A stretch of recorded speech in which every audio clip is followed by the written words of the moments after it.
Okay, everyone, let's have a look at Angelfish. Now, this piece features a lot of left hand crossing over the right hand like this, which initially it looks maybe a little daunting, but on closer inspection you might find that there's a lot of repeating patterns in this piece, which make it a lot easier to learn. So let's have a look at the right hand from the beginning to measure 12, and I'll show you the very first pattern that repeats. Okay, so in measures 1 and 2, you see what happens. Starting on second finger on A, it's this 3-note rising figure which goes back down, falls back down, rising up, falling down. And then you're going to move your point of reference to G and do the exact same thing with the same fingers. G, A, B, B, A, G, G, A, B, B, A, G. Okay, now that just repeats itself through this entire section. And something very similar happens near the end of the piece. Okay, now where you really need to practice after you figure that out is the left hand. This is the hand that will be jumping over the right hand. And this hand is the melody of the entire piece. It plays the melody for the whole piece. Okay, so first thing you should notice is that your left hand is written mostly in the treble clef. Okay, especially in this section that we're talking about from the beginning to measure 12. So please read it like you would the right hand. So the first note is an E, right? And it's going to just jump over the right hand. So if you had your right hand here, you're going to just jump over to play the upper E. So it's just playing a bunch of E's, octave E's. Whenever your right hand is playing from A, the left hand is playing E, because the harmony is A minor, and the E is the fifth of A minor. Okay? Now whenever your right hand plays from G, your left hand will be playing D, because the harmony is G major, and D is the fifth of G major. Okay? Now, from measure 5, where the pattern starts to repeat again, the left hand starts to play a melody on top of this octave jumps that it's been doing, okay? So what I would, if I were you, I would just practice that melody right now. So this is measure 5. Here we go. Let's try it. It goes on a lower E.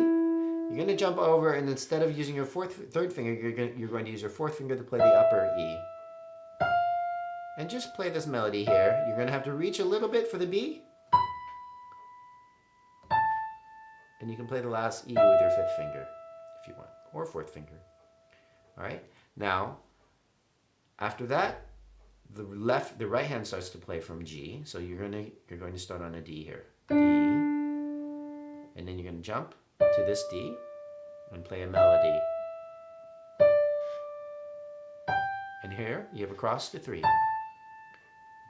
And you should end on B. And that takes us all the way to measure 13. Now, I would practice that left hand melody a few times before you try to put this together, okay? Then, it's quite easy to put together. You just, with the pedal, you're just jumping over the right hand. And the hands never play together. Now I'm switching to G major. It's just jumping. Don't play together though. Back to A minor. Now I'm starting with my melody.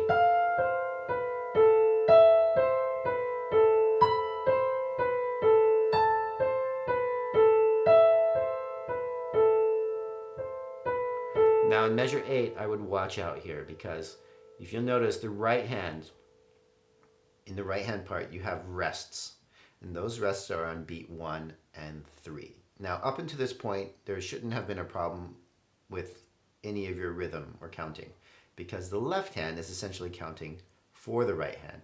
But here in measure 8, on beat 3, the left hand is not playing. So nobody is playing on beat 3. So when you're playing, here's measure 8 again. Make sure you rest here. Rest. Feel that third beat. Okay? And the same thing happens in measure 12.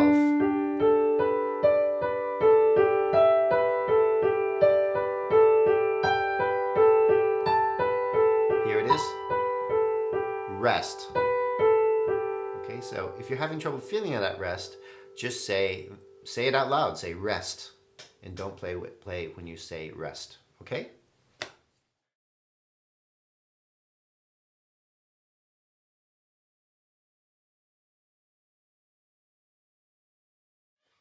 All right, let's have a look at the next section in measure 13. Now, all that's happening in measure 13 is that we're playing a series of chords, but with both hands. All right, so it's an A minor chord, a G major chord, a G minor chord, and an F major chord. Okay, but we'll be playing with 4 and 2, and you're just going to be trading off the first and the third, and the fifth and the third with your left and right. So it's left. This is A minor. Now G major, G minor, F major. All right, now if you're not familiar with the chords, I would encourage you to practice your chords a little bit. All right, playing the A minor chord, which is just in measure 13, playing all the notes down at once, and having a look down at your hand, just to see what A minor looks like on the keyboard. All right, this is G major. Just have a look.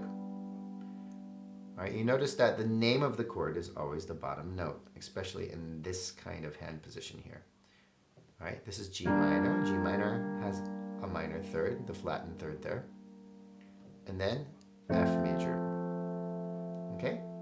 And then you're just going to practice just passing back and forth and being very even about it. The evenness is the hard part about this section.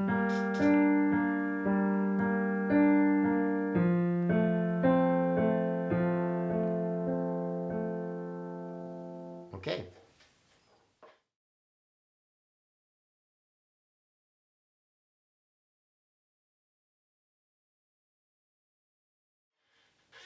Okay. Now, the next section is measures 17 to measure 20. Now, this is a little bit similar to the very first section in that you are crossing over your hands in the key of A minor. So your right hand is still playing A, B, C, A, B, C, A, B, C, A, B, C, right? And your left hand is playing E, E, E, E. But in this case, you're going to be crossing over and crossing under, going up the keyboard. So you play here. This is middle C right here, so just below middle C. So you're going to, just like at the beginning, crossing over your right hand, cross your right hand under, cross your left hand over, cross your right hand under, cross your left hand over. And you should end up on that E. Okay? It's kind of a cool effect. So all you have to do is spot E and A. E, A, E, A, E, A, E. Okay? But this time with the right hand pattern. E, A, E, A, E, A, E, A, E. Right? Simple, right? Now, measure 19 and 20 is the exact same thing, but in the key of G major. So we're playing D, G, D, G, D, G, D. But this time with our right hand pattern. D, G, D, G, D, G, D. And you can hold your pedal down for each of those tonalities. But make sure you change the pedal when you change tonalities, okay?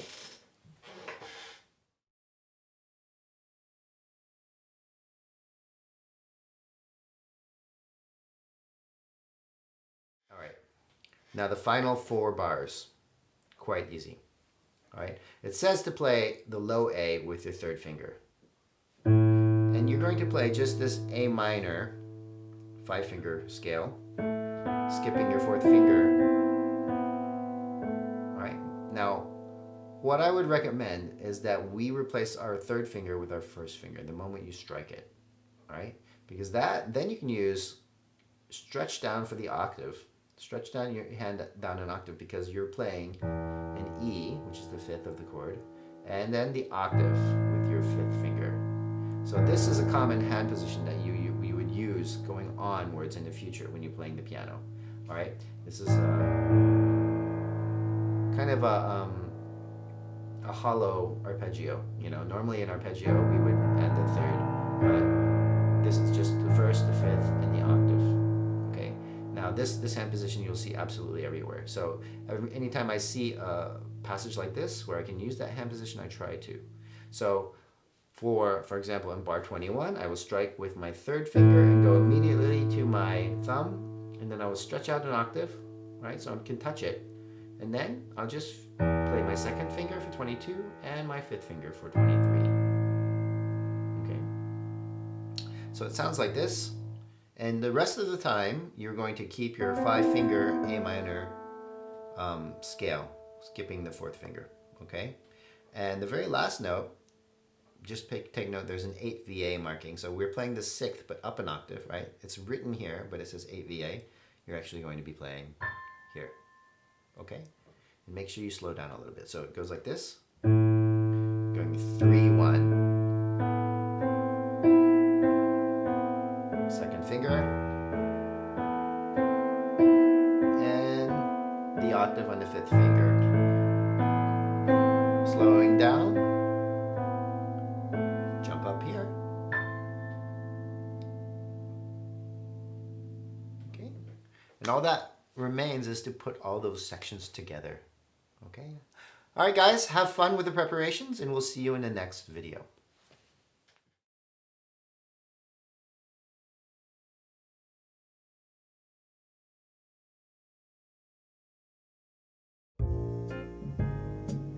That's it for this video. If you found this video helpful, please consider clicking on that like button and subscribing to my channel. Thanks for watching.